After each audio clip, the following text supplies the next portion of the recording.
A tragic story on the South Side with 2 young lives taken by gun violence. Police tonight are still working to figure out what led to the 2 14-year-olds being shot dead in an alley this weekend. There's a lot to sort out. Nate Rogers is live now with the story. Nate.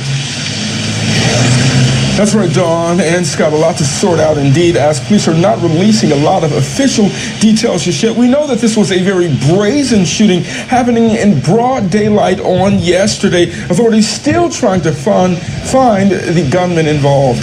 White sheets covering the bodies of 2 14-year-olds brutally shot and killed, lying in an alley. Their names were Rashad Dorsey and Dakari Womack. Police said there's 4 male blacks about 14 to 15 years of age who are trying to steal the neighbor's vehicle out of the alley. According to sources, police received a call that 4 men were trying to break into a resident's vehicle. After being confronted, the men ran into the alley. Witnesses told police they heard gunshots immediately after. Caller reporting a male found unconscious in the alley, bleeding from the head. There's also a second male laying underneath the vehicle. And at this hour, police have not confirmed if those 2 14-year-olds were alleged to have participated in the attempted carjackings. Our attempts to reach the 14-year-old's family were unsuccessful. No suspects are in custody at this time. We're live outside CPD headquarters, 35th in Michigan. I'm Nate Rogers, Fox 32 Chicago. What up, everyone? Thank you for once again coming back to my channel. This is the Faceless Felon. I know I've been gone for a while. I haven't made a video in a little bit, but I've been busy. Don't make money on YouTube. I do this just because I feel driven to do it. I like to talk about what I like to talk about. But in between times, I have to work, make the money that I can make legally, of course, and thank God for that. Also, you know, it's the holiday season. Thanksgiving just passed. I hope everyone had a very happy Thanksgiving. Ate to your heart's delight and fill. Enjoyed time with your family, all that wonderful stuff. I wanted to come here and speak once again on the epidemic of black male youth criminality. As I've said in previous videos, I myself fit that criteria at one point in my life. I'm very thankful that I no longer fit that criteria, but I have some first-hand experience, so I feel led to talk about it. If nothing else, just to get some of this stuff off my chest that I think about. So allegedly, 4 young black men trying to break in / maybe steal a car. 2 of them got caught allegedly by whoever may have owned the vehicle. We don't really know, they're not saying.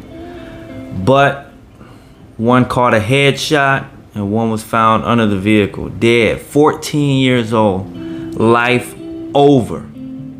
These 2 did not get a chance to change their life. They did not get a chance to start over, to learn from their mistakes. That's it. And that's the thing about the streets. There are no guarantees. The 0.001%, like I always say, they become Lil Durk. Okay, you do have that very minute possibility. The vast majority of us will end up incarcerated, dead, paralyzed, lazy as fuck, good for nothing, the low lives of society, what everyone complains about. Now, once again, you have some young black males, misguided obviously, from home. We know it starts at home. To a degree, I never like to be the one to put all the blame on the parents, because, you know, there are instances where parents are there and the kids just are determined to ruin their lives. We don't know. Now we did hear that the reporter said they reached out to the family and the family didn't respond. Now obviously they lost their kids, so maybe they don't want to talk about it, but who knows? There's probably some clear evidence of just neglect of duty of the parents of the family. And it starts there, but also the influences that these kids had. We know it wasn't anything positive. We can almost bet our lives that it was hip hop. Now I want to say hip hop, gangster rap, thug, gangster gang culture that these kids were caught up in, that they lived by, that they represented, that they were proud of. And look what it got them. Dead. One caught a bullet to the head, and who knows where the other ones were shot. Two got away, and I can almost, I mean, if this was a possible bet, I would bet anything that their two friends being killed isn't going to stop them from doing anything. They're just going to continue to do whatever it is they were doing, whether it be stealing cars, carjacking, robbing, whatever it is. It's not going to change them, more than likely. I lost two of my friends to a situation when I was about 17, where two of them got killed trying to rob an individual. And that didn't stop me. I ended up still going to prison maybe a year later.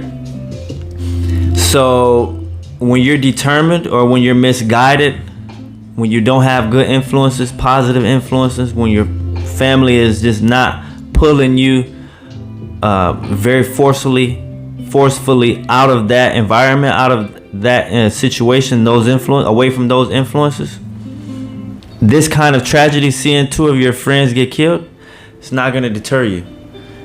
If anything, you're going to think, yeah, God has a plan for me. See, that could have been me, but it wasn't, because, see, I'm one of the chosen ones. I'm one that's going to rise up and be a kingpin in the streets. No, you're probably just going to end up in prison with a criminal record, a felony on your record, fucked up for the rest of your life. Can't get no good jobs. Frustrated. I was having a conversation with someone I know maybe like a week ago, and she was bitching to me about being a felon. Oh, I never knew when I was a kid that this felony was something I would have never got on my record. I was like, shit, me too.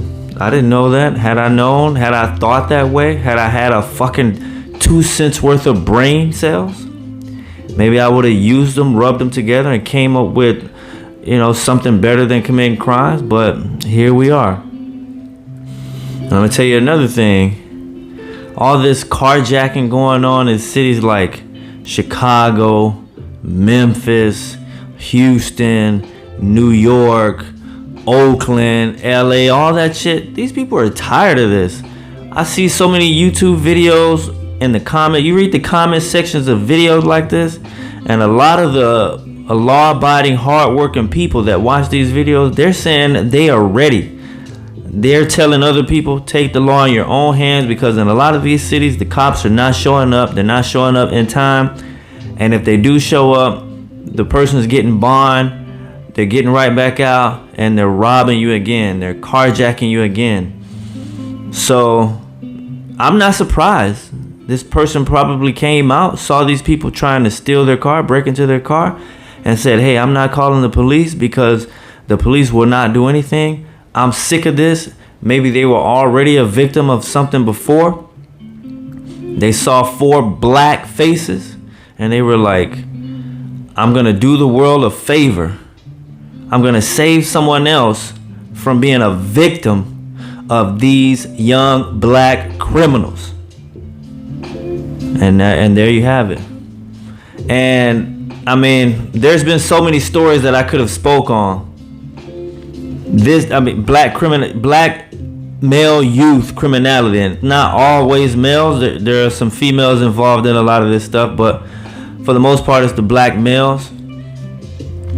We are really running this country into the ground in our own way. We're doing our part to run it into the ground. It's not all us. I mean, there's other political things that are happening that's bringing chaos to the country, but we are doing our part. we are doing our share to dig this country, to ruin this country, to make sure that we are always stereotyped, that when black males, black families that are not criminals, when they walk in somewhere, they're going to get treated, viewed just like the black criminal, because you can't tell the difference. And can you really blame the people? Every time you look around, another black face is robbing you. We saw a story in Memphis. They ran into a gas station. 40, 50 black youth just tore the place up, walked out with whatever they wanted. In Oakland, they just hit the Nike store, ran in there and ran out with a whole bunch of stuff. It's always us. It's always us. Very rarely do you see anyone else. It's always us. It's always. The influences that we are under, the people that we celebrate, the people that we praise, it seems to just be people that praise this lifestyle, that praise ghetto, thug, gangster, gang culture. And it just breeds one after the other. As many of them die, there's just more coming. There's more coming. And it won't stop. I mean, will it stop? But one thing we can see is that the average working class citizen is sick and tired of us fucking with them, fucking up their peace, fucking with their family, fucking with their property. And I wouldn't be surprised to see more of this. Just like in New York, recently, I think the kid was like 23, 24 years old. He went in to rob the smoke shop and he got smoked. Now, unfortunately, the guy who shot him in the store got arrested, because I guess in New York you can't defend your store, or however that goes. They don't have self-defense up there. So that guy got arrested. But people are sick of it. And young black males just walking around aimless, no purpose, no guidance, no direction. They're just looking for the next quick lick, or whatever it is that they're looking for. They're gonna find out that more and more people are waiting for you, ready for you. They had enough. America has had enough. More videos to come. Thank you all for coming back to my channel. Thank you all for being patient with me. I'm gonna keep making videos. Please like, comment, share, subscribe. And as always, we gotta stay safe so we can stay free.